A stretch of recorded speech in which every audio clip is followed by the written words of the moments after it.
L'événement en lui-même relève de l'inédit et mérite qu'on en parle.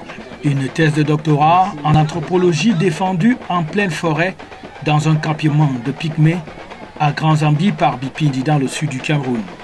Cela s'est bien passé le 5 juin 2016 devant un jury international sous l'égide du CERF de Tola, entendez le Centre international de recherche et de documentation sur les traditions et les langues africaines, une institution intergouvernementale de coopération scientifique sur la protection, la promotion et la valorisation des identités patrimoniales africaines, créée depuis 1977.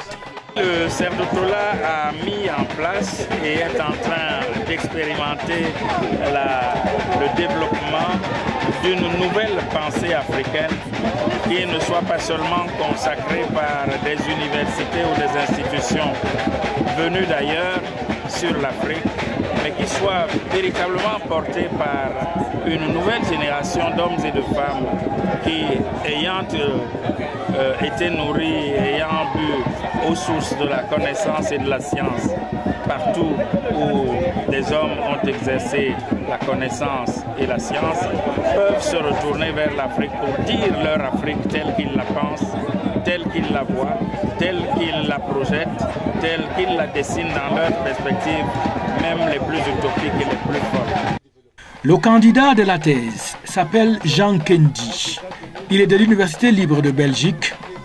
Il a soutenu une thèse intitulée « Gestion traditionnelle des écosystèmes forestiers par les Pygmées Bakola Bagéli et voisins bantous face à l'exploitation néolibérale au sud Cameroun ». Il explique. Ce que nous faisons ici, ça concerne tous les peuples forestiers. Même les bantous vivent les mêmes problèmes. La seule différence est que les Pygmées, c'est un groupe minoritaire marginalisé par les autres. Sinon, les bantous, ici dans ce village de Grand Zambie, vivent les conséquences de la déforestation autant que les Bakola Bagéli.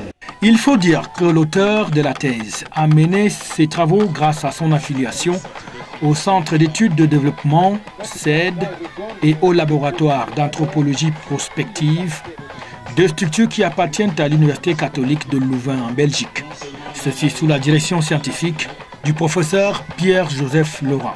La thèse s'est déroulée donc après de très longues années de recherche de terrain sur les ressorts traditionnels de l'adaptation des bantous pygmées sur la gestion des écosystèmes forestiers, des forêts qui, selon l'auteur, malheureusement aujourd'hui, font l'objet d'une exploitation sauvage et dévastatrice au profit de cette économie libérale.